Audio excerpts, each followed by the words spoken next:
Les smartphones ont beaucoup évolué ces dernières années. À cause de ça, aujourd'hui, un appareil bas de gamme possède les mêmes fonctionnalités qu'un appareil haut de gamme sorti 4 ou 5 ans en arrière. C'est pourquoi, à l'heure actuelle, on peut trouver de très bonnes options sans devoir dépenser beaucoup d'argent. Dans cette vidéo, on va voir quels sont les 4 meilleurs smartphones bon marché qu'on peut acheter actuellement pour moins de 200€. Vous trouverez dans la description les liens vers tous ces produits au cas où vous voudriez les acheter ou voir combien ils valent car les prix varient souvent. Bienvenue sur Tout Techno et passons à la liste. Numéro 4. Motorola Moto G32. Le premier smartphone dont on va parler est fabriqué par Motorola et est le moins cher de la liste, à seulement 160€ au moment où je fais cette vidéo. Le Moto G32 est fait en plastique, pèse 184 grammes et est plutôt de grande taille, avec un écran IPS de 6,5 pouces, une résolution Full HD+, et un taux de rafraîchissement de 90 Hz. Cet écran est standard pour le prix de ce téléphone, donc vous n'aurez pas de mauvaises surprises, mais ne vous attendez pas à quelque chose de grandiose. À l'intérieur, on a un processeur Qualcomm Snapdragon 680 4G et des options pour choisir entre 4 et 6Go de RAM et entre 64 et 128 de stockage, qui peut être augmenté avec une carte microSD. Les performances du Moto G32 sont très bonnes dans les tâches quotidiennes et la navigation dans le système d'exploitation est fluide. Par contre, lorsqu'il s'agit de jouer à des jeux un peu exigeants, on va commencer à remarquer les limites de son processeur. En termes de caméra, à l'arrière, on a un capteur principal grand angle de 50 mégapixels, un capteur ultra grand angle de 8 mégapixels et un capteur macro et profondeur de 2 mégapixels. À l'avant, on a une caméra selfie grand angle de 16 mégapixels et les deux caméras sont capables d'enregistrer des vidéos en 1080p à 30 fps. En termes de photographie, la caméra arrière donne de bons résultats, avec des couleurs assez naturelles, mais la caméra selfie est un peu à la traîne, surtout dans les situations de faible luminosité. Le Moto G32 dispose d'une batterie de 5000 mAh qui lui permet de tenir toute la journée, même avec une utilisation intensive, et elle peut tenir jusqu'à 2 jours avec une utilisation plus légère. Il dispose également d'un système de charge rapide de 30 watts. En guise d'extra, on trouve un lecteur d'empreintes digitales sur le côté, la radio FM, le NFC, la prise au casque et des haut-parleurs stéréo qu'on ne retrouve pas forcément sur les smartphones de ce prix habituellement. En bref, compte tenu de tout ce qu'il offre et de son prix faible, le Motorola Moto G32 me semble être l'une des meilleures options à moins de 160€. Numéro 3. Nokia G21. Vous vous souvenez de Nokia, cette marque qui fabriquait des téléphones indestructibles et qui, lorsqu'on les faisait tomber par terre, préférait briser le sol plutôt que le téléphone? Eh bien la marque a évolué au fil du temps, et maintenant, elle fabrique plusieurs modèles de smartphones qui ne sont pas mal du tout, comme ce Nokia G21 qui coûte environ 160€ au moment où je fais cette vidéo. Il est disponible en 2 couleurs et est fabriqué en plastique. Il pèse 190 grammes et est relativement grand, avec un écran IPS de 6,5 pouces, une résolution HD+, et un taux de rafraîchissement de 90 Hz. Cet écran n'est pas le meilleur, car il pourrait être un peu plus net et avoir de meilleurs angles de vision, mais il n'est toujours pas mauvais. Sa luminosité est bonne et le taux de rafraîchissement de 90 Hz sont des points positifs. Le Nokia G21 est équipé d'un processeur Unisoc T606, d'une mémoire vive de 3,4 ou 6Go et d'une capacité de stockage de 64 ou 128Go avec possibilité de rajouter une carte microSD.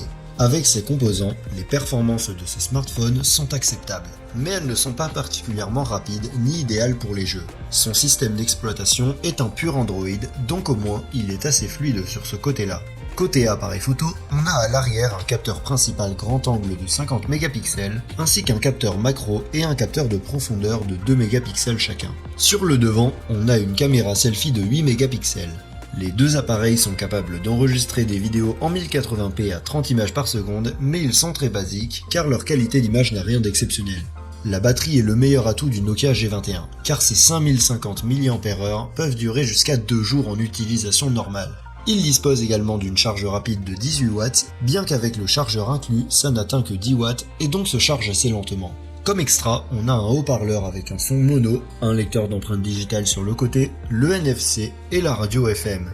En conclusion, le Nokia G21 est un smartphone qui se distingue surtout par sa bonne batterie et qui n'est pas mauvais si vous avez un petit budget. Mais personnellement, je pense que ça vaut la peine de dépenser un peu plus et d'opter pour une meilleure option, comme celle qu'on va voir un peu plus bas dans la liste.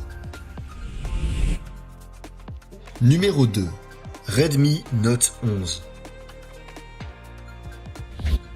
Le prochain smartphone sur la liste est fabriqué par Xiaomi et est l'une des meilleures options qu'on puisse trouver aujourd'hui pour moins de 200 €.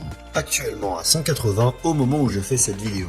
Le Redmi Note 11 est en plastique et est un smartphone de taille moyenne à grande, pesant 179 grammes. Il est doté d'un écran AMOLED de 6,43 pouces avec un taux de rafraîchissement de 90 Hz et une résolution Full HD+. Cet écran est très bien pour un téléphone de ce prix. Il est net, a une bonne luminosité et le taux de rafraîchissement de 90 Hz lui donne plus de fluidité. Il est disponible en version avec 4 ou 6 Go de RAM et 64 ou 128 Go de stockage, qui peuvent être augmentés avec une carte microSD. À l'intérieur, on trouve une puce Snapdragon 690 4G et une carte graphique Adreno 610. Avec ces composants, on a une performance plutôt bonne pour les tâches quotidiennes, mais qui est à la traîne lorsqu'il s'agit de jouer à des jeux, comme la plupart des téléphones dans cette gamme de prix. En termes d'appareil photo, on a au dos 4 capteurs, avec un capteur principal grand angle de 50 mégapixels, un capteur ultra grand angle de 8 mégapixels et un capteur macro et profondeur de 2 mégapixels chacun. À l'avant, on a une caméra selfie avec un capteur grand angle de 13 mégapixels. Les deux enregistrent des vidéos en 1080p à 30 images par seconde. En matière de photographie, l'appareil photo arrière est impeccable, mais il peut être amélioré, tandis que l'appareil photo selfie fait un assez bon travail avec des images très détaillées. La batterie du Redmi Note 11 est de 5000 mAh, ce qui lui donne une très bonne autonomie qui dure plus d'une journée d'utilisation sans problème. Il est également doté d'un système de charge rapide de 33 watts qui le charge de 0 à 50% en une demi-heure seulement. En guise d'extra, on a le capteur d'empreinte digitale sur le côté, les haut-parleurs stéréo, le support pour l'audio haute résolution, la prise casque, la radio FM et le NFC. C'est un smartphone très complet. Pour moins de 200 €, il est difficile de trouver un appareil qui bat le Redmi Note 11, car, avec tout ce qu'il offre, il est l'un des meilleurs que l'on puisse trouver dans cette gamme de prix. Numéro 1. Poco M5s. En haut de la liste, on a l'un des derniers modèles de Poco qui, comme beaucoup d'entre vous le savent, est une marque connue pour offrir des appareils d'un excellent rapport qualité-prix. Au moment où je réalise cette vidéo, le Poco M5s est proposé à environ 200 € sur Amazon, même si on peut parfois le trouver pour encore moins cher. C'est un smartphone en plastique, d'un poids de 178 grammes et d'une taille moyenne grande, avec écran AMOLED de 6,43 pouces, avec une résolution Full HD+, et un taux de rafraîchissement de 60 Hz. La vérité, c'est qu'il n'est pas courant de voir des panneaux AMOLED dans les smartphones de cette gamme de prix. Et l'écran du Poco M5s semble vraiment bon, avec de très bonnes couleurs, une bonne luminosité et un bon contraste. La seule chose qui manque, c'est un taux de rafraîchissement plus élevé, mais je ne pense pas que ce soit un gros problème. À l'intérieur, on a un processeur Mediatek Helio G95 et un choix de 4 à 6 Go de RAM et de 64 à 128 Go de stockage, qui peuvent être augmentés avec une carte microSD. Les performances de ce smartphone sont parmi les meilleures dans sa gamme de prix et il est capable d'effectuer toutes sortes de tâches quotidiennes sans problème et même de faire tourner un certain nombre de jeux.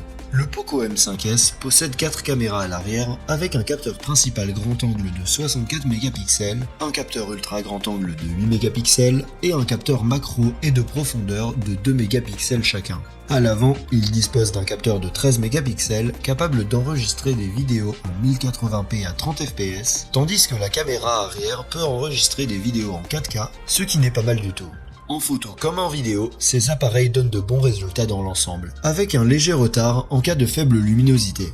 Sa batterie a une capacité de 5000 mAh, ce qui lui permet de tenir plus d'une journée sans problème grâce à l'efficacité de son processeur. Il dispose également d'une charge rapide de 33 watts qui le charge à 100% en seulement une heure, ce qui est super pratique. Ce smartphone n'est pas en reste en matière d'extra. Il est doté d'une résistance aux éclaboussures et à la poussière grâce aux normes IP53, du NFC, de la radio FM, d'un capteur d'empreinte digitale sur le côté, d'une prise casque et de haut-parleurs stéréo. À mon avis, le Poco M5s est sans doute l'un des meilleurs smartphones qu'on puisse trouver aujourd'hui pour moins de 200 € et un achat hautement recommandé si c'est dans votre budget. Si tu l'as aimé, tu peux le retrouver à partir du lien dans la description et si tu veux voir la liste que j'ai faite sur les smartphones haut de gamme, il te suffit de cliquer sur la vidéo à gauche. Sur ce, à bientôt dans la prochaine vidéo.